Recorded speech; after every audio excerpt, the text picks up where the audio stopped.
Hello, boys and girls, from me, Henry, and Nipper. Now, if you like tonight's video, press the like button, hit the subscribe, and ring the bell. By doing this, you will be the first to know when I, Henry, release my latest video. And don't forget, it costs you nothing to subscribe. Now, tonight's story is called The Beetle Who Went on His Travels. The story of a beetle who goes on an exciting journey and would love a pair of golden shoes. Now, before we begin, are we all snuggled in? Then we shall begin. Once upon a time, an emperor who had a horse shod with his gold. He had a golden shoe on his foot. And why was this? He was a beautiful creature with slender legs, bright intelligent eyes, and a mane that hung down over his neck like a veil. He had carried his master through fire and smoke in the battlefield with the bullets whistling round him. He had kicked and bitten and taken part in the fight. When the enemy advanced, and with his master on his back, he dashed over the fallen foe and saved the golden crown and the emperor's life, which was of more value than the brightest gold. This is the reason of the emperor's horse wearing golden shoes. A beetle creeping forth from the stable where the farrier had been shoeing the horse. "Great ones first, of course," said he, "and then the little ones, but size is not always proof of greatness." He stretched out his thin leg as he spoke. "And pray, what do you want?" asked the farrier. "Golden shoes," replied the beetle. "Why, you must be out of your senses," cried the farrier. "Golden shoes for you, indeed." "Yes, certainly, golden shoes," replied the beetle. "I am not just as good as that great creature yonder, who is waited upon and brushed, and has his food and drink placed before him. And don't I belong to the royal stables?" "But why does the horse have golden shoes?" asked the farrier. "Of course you understand the reason." "Understand well." "I understand that it is a personal slight for me," cried the beetle. "It is done to annoy me, so I intend to go out into the world and seek my fortune." "Go along with you," said the farrier. "You're a rude fellow," cried the beetle as he walked out of the stable. And then he flew for a short distance till he found himself in a beautiful flower garden. All fragrances with roses and lavender, the ladybird with red and black shells on their backs and delicate wings were flying about. And one of them said, "Is it not sweet and lovely here? Oh, how beautiful everything is." "I'm accustomed to better," said the beetle. "Do you call this beautiful? Why, there is not even a dung heap." Then he went on, and under the shadow of a large haystack, he found a caterpillar crawling along. "How beautiful this world is," said the caterpillar. "The sun is so warm, I quite enjoy it, and soon I shall go to sleep and die, as they call it. But I shall wake up a beautiful wing to fly like a butterfly." "How conceited you are!" exclaimed the beetle. "Fly about as a butterfly, indeed. What of that? I have come out of the emperor's stable, and no one there, not even the emperor's horse, who in fact wears my cast-off golden shoes, has any idea of flying except myself. To have wings and fly, why, I can do that already." And so saying, he spread his wings and flew away. "I don't want to be disgusted," he said to himself, "and yet I can't help it." Soon after, he fell down upon an extensive lawn. and for a time pretended to sleep. But at last he did fall asleep in earnest. Suddenly a heavy shower of rain came falling from the clouds. The beetle woke up with a noise and would have been glad to creep into the earth for shelter. But he could not. He was stumbled over and over in the rain, sometimes swimming on his stomach and sometimes on his back. And as for flying, that was out of the question. He began to doubt whether he should escape with his life, so he remained quietly lying there where he was. After a while the weather cleared up a little and the beetle was able to rub the water from his eyes, and he looked about him. He saw something gleaming and he managed to make his way up to it. It was linen which had been laid out on bleach on the grass. He crept into a fold of the damp linen, which certainly was not so comfortable a place to lie on as in a warm stable. But there was nothing better, so he remained lying there for the whole day and the night, and the rain kept on all the time. Towards morning, he crept out of his hiding place, feeling in a very bad temper with the climate. Two frogs were sitting in the linen, and their bright eyes actually glistened with pleasure. "Wonderful weather this," cried one of them, "and so refreshing. This linen holds the water together so beautifully that my hind legs quiver as if I was going to swim." "I should like to know," said another, "if the swallow who flies so far for her journey to foreign lands ever met with a better climate than this. What delicious moisture it is, as pleasant as lying in a wet ditch. I am sure anyone who does not enjoy this has no love for the fatherland." "Have you ever been in the Emperor's stable?" asked the beetle. "There the moisture is warm and refreshing. That's the climate for me, but I could not take it with me on my travels. Is there not even a dunghill here in the garden, where a person of rank like myself could take up his abode and feel at home?" But the frogs either did not know or would not understand him. "I never asked a question twice," said the beetle, after he had asked this one 3 times and received no answer. Then he went on a little farther and stumbled against a piece of broken crockeryware, which certainly ought not to have been lying there. But as there was there, it formed a good shelter against the wind and weather for several families of earwigs who dwelt within it. Their requirements were not many. They were very sociable and full of affection for their children, so much so that every mother considered her own child the most beautiful and clever of them all. "Oh, dear son has engaged himself," said one mother. "Dear innocent boy, his greatest ambition is that he may one day creep into a clergyman's ear. Oh, that is very artless and lovable wish, and being engaged will keep him steady. What happiness for a mother."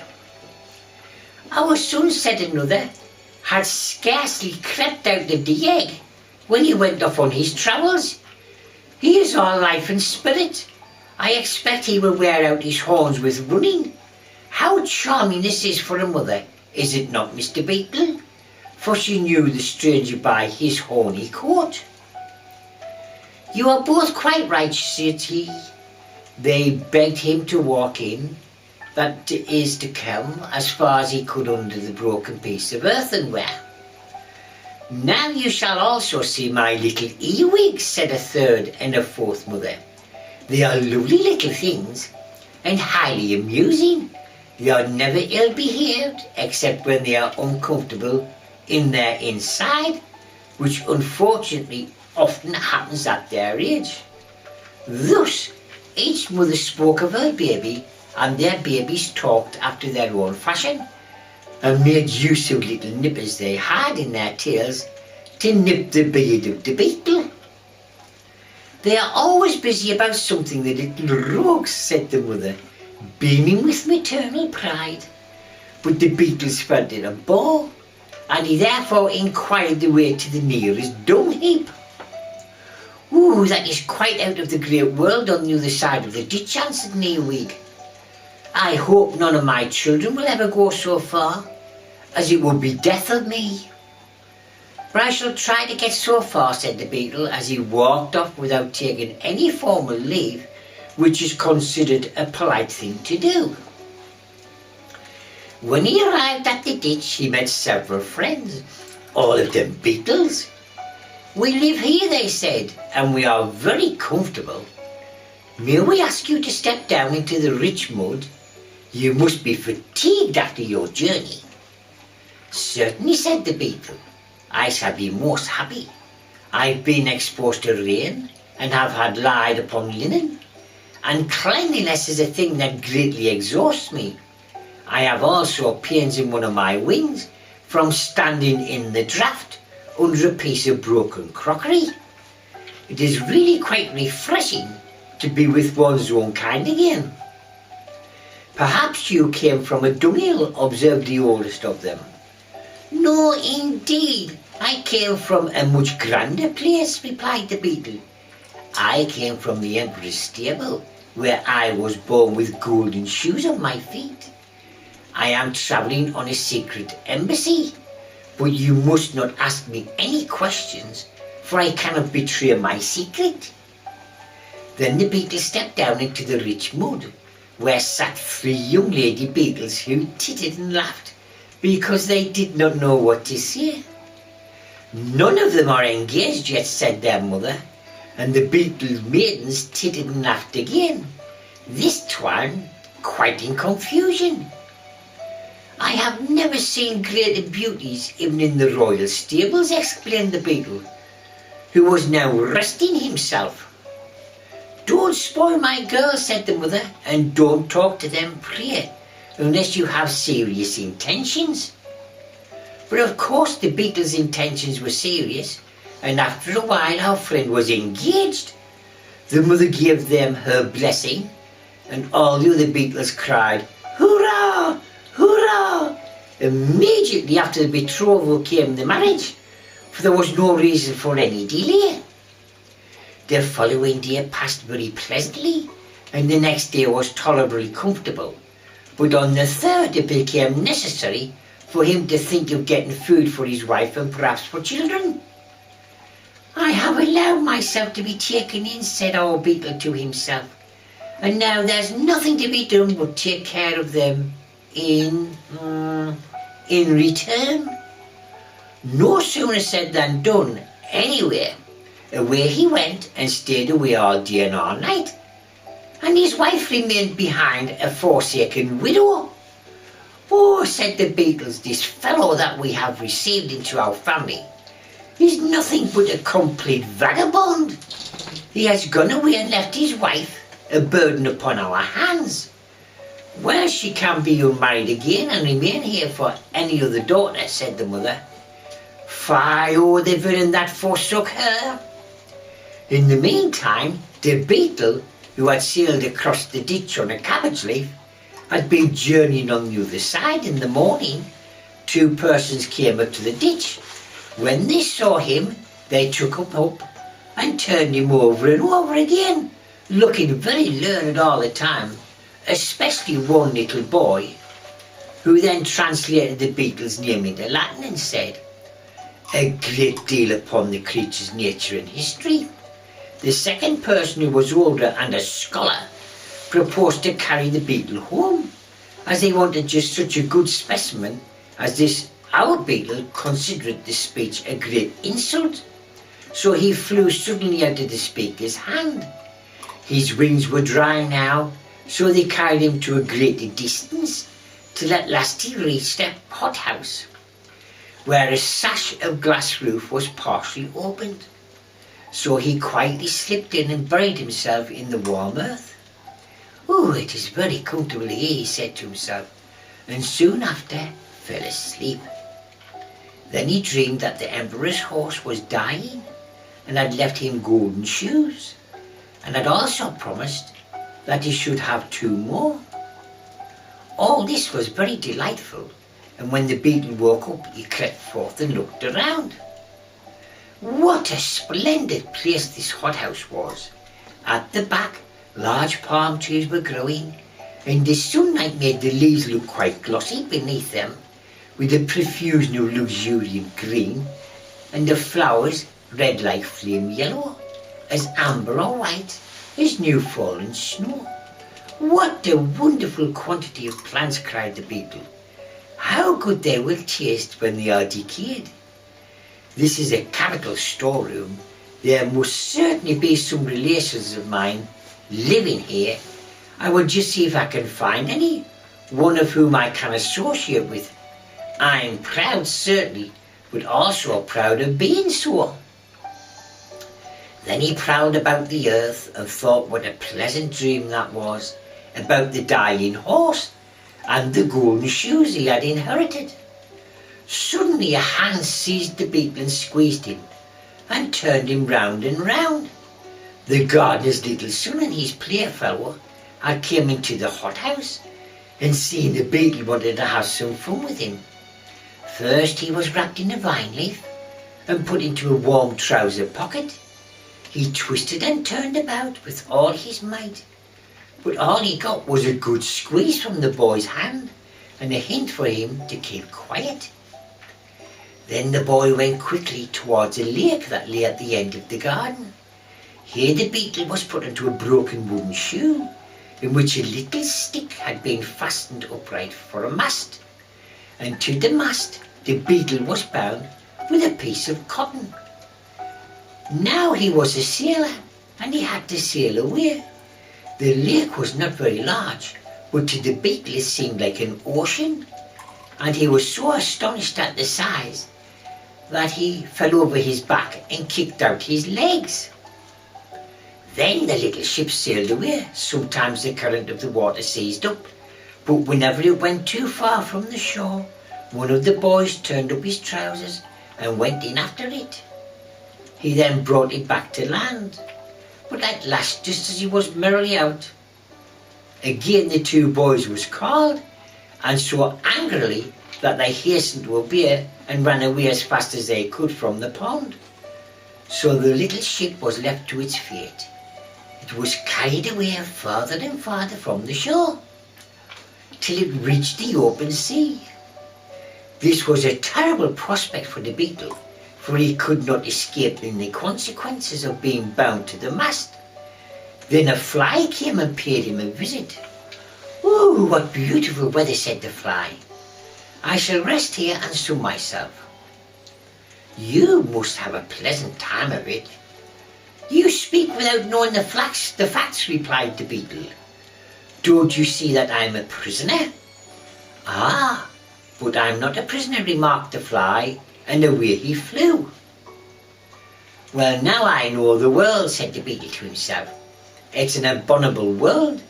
I'm the only respectable person in it. First they refuse me my golden shoes, then I have to lie on a damp linen, and to stand in a draught, and to crown it all, they fasten a wife upon me. Then when I have made a step forward in the world and found out a comfortable position, just as I could wish it to be, one of these human boys comes and ties me up and leaves me to the mercy of the wild waves, while the Emperor's favourite horse goes prancing about proudly in his golden shoes. This vexes me more than anything, but it is useless to look for sympathy in this world. My carer has been very interesting, but what about the use of that if nobody knows anything about it? The world does not deserve to be made acquainted with my adventures, for it ought to have been giving me golden shoes when the Emperor's horse was short, and I stretched out my feet to be short too. If I had received golden shoes, I should have been an ornament to the stable now. Now I am lost to the stable and to the world. It's all over with me now." But all was not yet over. A boat in which the young few girls came rowing up. "Looking yonder is an old wooden shoe sailing along," said one of the young girls. And there's a poor little creature bound fast in it, said another. The boat now came to a beetle ship, and the young girls fished it out the water. One of them drew a small pair of scissors from her pocket and cut the cotton without hurting the beetle. And when she stepped on shore, she placed him on the grass. There, she said, creep away or fly, if thou canst. It is a splendid thing to have thy liberty. Away flew the beetle, straight through the open window of a large building. There he sank down, tired and exhausted, exactly on the mane of the emperor's favourite horse, who was standing in the stable, and the beetle found himself at home again. For some time he clung to the mane, that he might recover himself. Well, he said, here I am, seated on the emperor's favourite horse, sitting upon him as if I was the emperor. But what was in the furrier asked me? Ah, I remember now. That's a good thought. He asked me why the golden shoes were given to the horse. The answer is quite clearly to me now. They were given to the horse on my account, and that this reflection put the beetle into a good temper. The sun's rays also came streaming into the stable and shone upon him, and made the place lively and bright. Travelling expands the mind, very much, said the beetle. The world is not such a bad place after all. You know how to take things as they come. Well, children, wasn't that a lovely story? So, nighty-night, children. Nighty-night, children. Nighty-night.